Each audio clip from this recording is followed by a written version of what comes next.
I'm grateful for everyone being here today to hear me tell my story.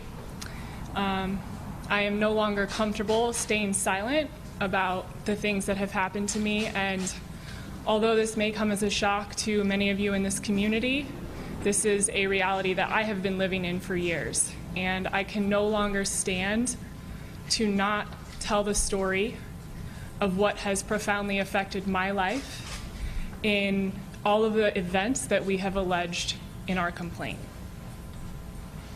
I met Luke Walton about 10 years ago at a volleyball tournament.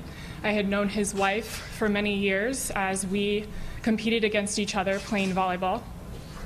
And during that time, would see them both at volleyball events throughout Los Angeles.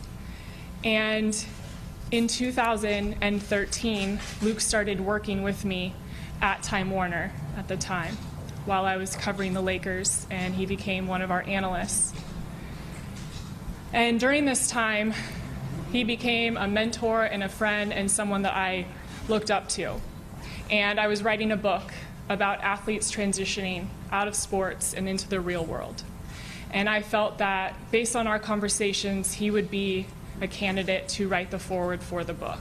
And I asked him as my friend and colleague if he would be willing to do that, and he graciously agreed to do it.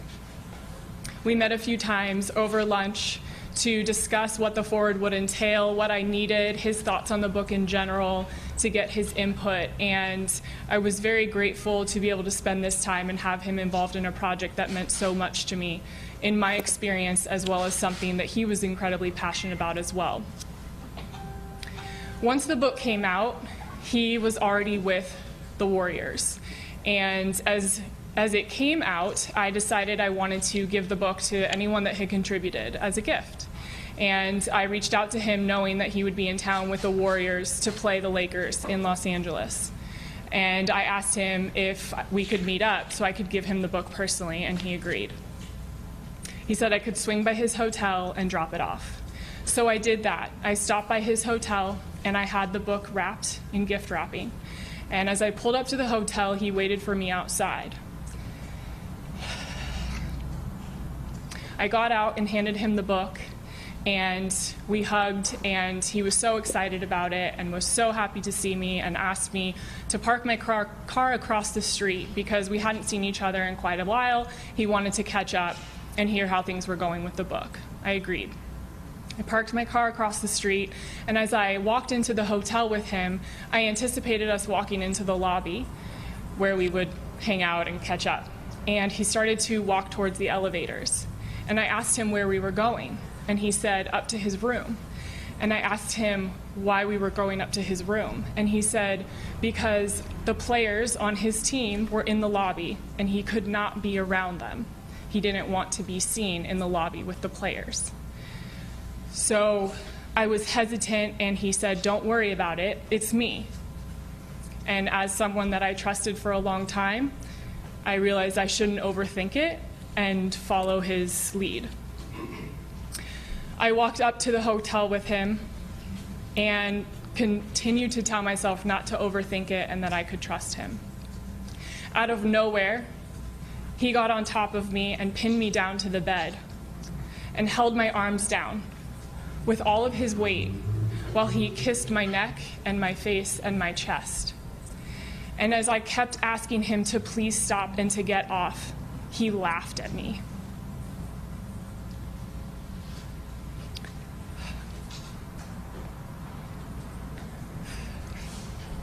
I continued to ask him to stop over and over again without any use of my arms because he continued to hold me down.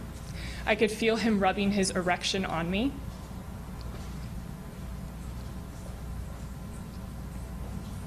And he continued to laugh at all of my pleas to get off and to stop. I thought he was going to rape me.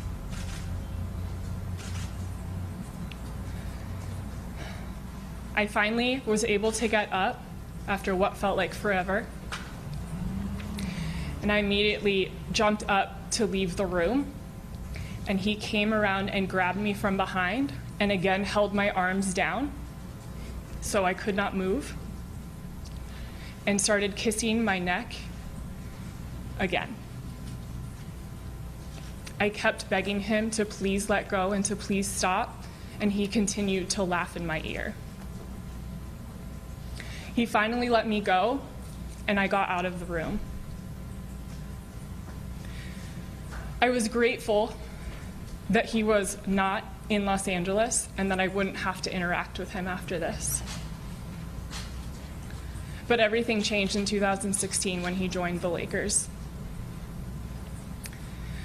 I was on the board of a charity and putting together a charity event, and it was my job to get Luke Walton as our guest honoree. When he showed up to the event, I walked out to his car to show him where to park. As soon as I walked up to the driver's side window, he looked me up and down slowly and started making noises, saying, "You're killing me in that dress." And every feeling I had from that first experience of feeling disgusted and betrayed came back.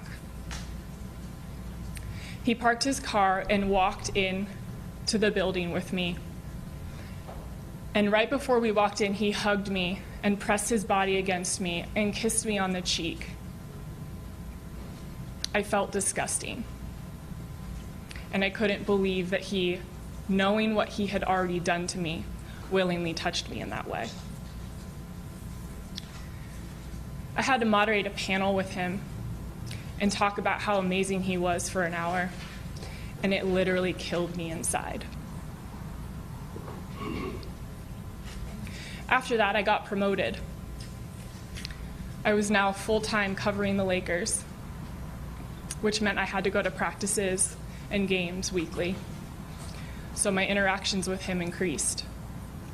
And every time I showed up to practice or games, he would be sure to hug me and kiss me on the cheek in a scrum of this size with many people around, and I couldn't do anything. I pretended to be completely normal this entire time, and I felt like I had nowhere to turn.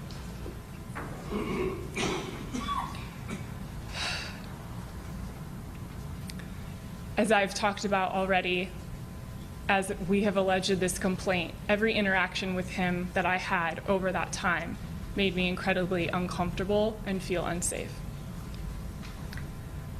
This type of behavior cannot be condoned, and no woman should ever be made to feel like a victim.